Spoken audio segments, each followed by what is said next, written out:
Kakpo Thomas Bokor entre officiellement dans le cercle des tradis praticiens du Bénin et du monde.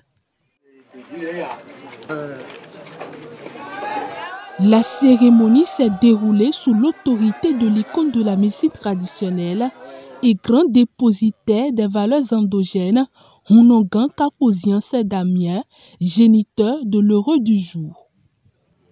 Ata Godovi,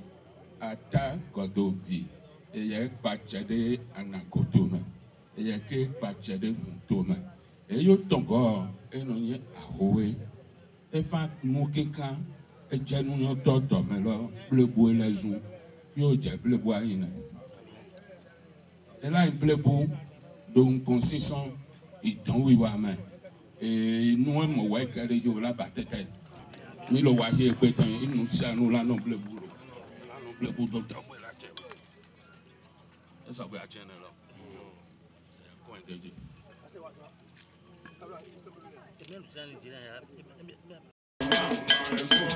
e mi hom na una le kode mi hom na una le kode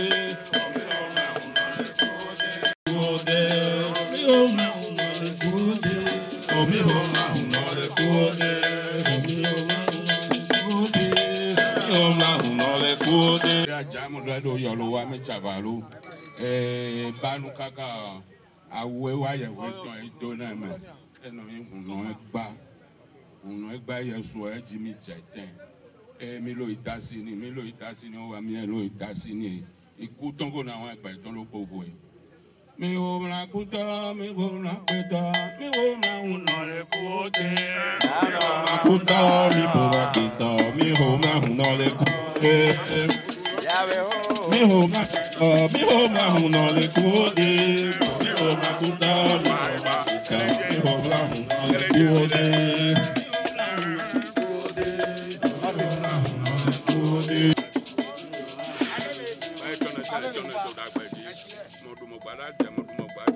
ikwala je faji ivila je viji egbe mo no lo wa egbe nu olanu egbe mo mo itogbo yo vile de greji de hie fi fala mi ton mi la su de vime mi la su de kwame mi la su de huno to so afoko se yin come ujo ndo yin come ozomo tako yin come awona ogola we yemegbe be ma do bode si awona ogola we yemegbe Mboli kuraje awona ogola we yemegbe be ma do bode si awona ogola we yemegbe mboli kuraje awona ogola we yemegbe be ma do bode nu awona ogola we yemegbe mboli kuraje. Aussitôt installé, Kakpo Thomas Bokor devient Hunon Gidima Djegbe Podekon. Il peut désormais voler de ses propres ailes. Il est aujourd'hui un grand praticien. Lui aussi, à partir d'aujourd'hui, lui aussi il peut initier, il peut donner, il peut initier.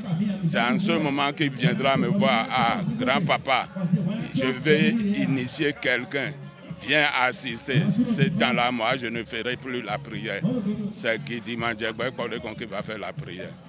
Donc nous lui souhaitons une bonne route, une bonne longévité dans toutes les choses qu'il va entreprendre.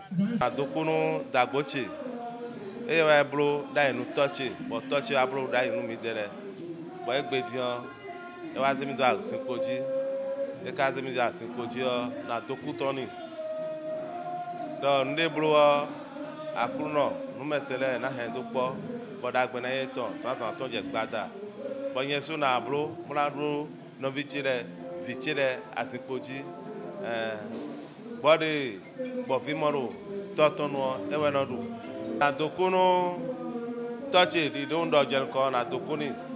Et mon touché eno yamene kuro dadana suno. Aiwanu koglole mi friso.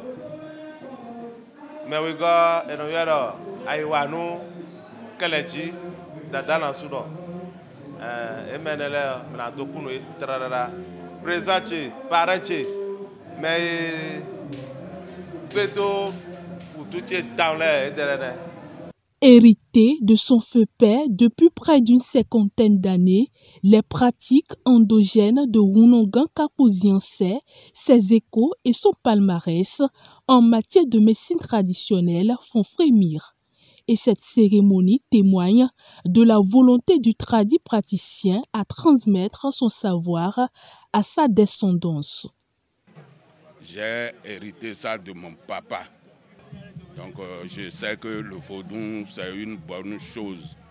Quand tu as des problèmes, tu es malade, tu vas marcher, le marché ne va pas. Tu veux voyager, tu fais des enfants morts-nés.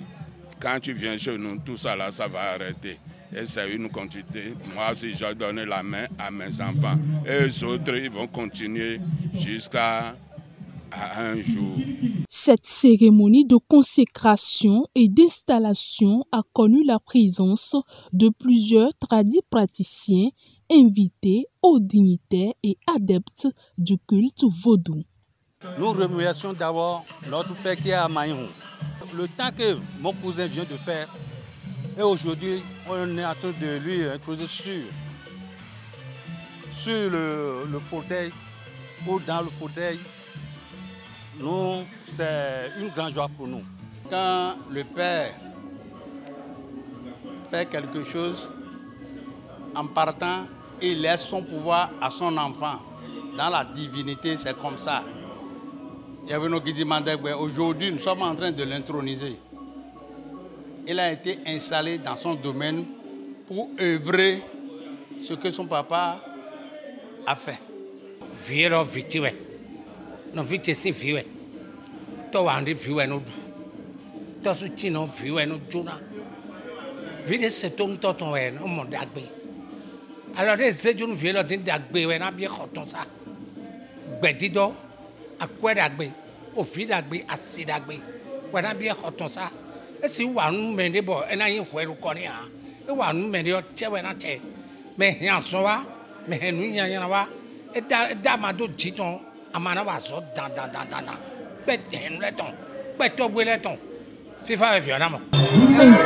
et des prestations artistiques ont mis un terme à cette cérémonie de consécration de Runongan Gidima Djegbe, promoteur du centre de la médecine traditionnelle à Maïnou.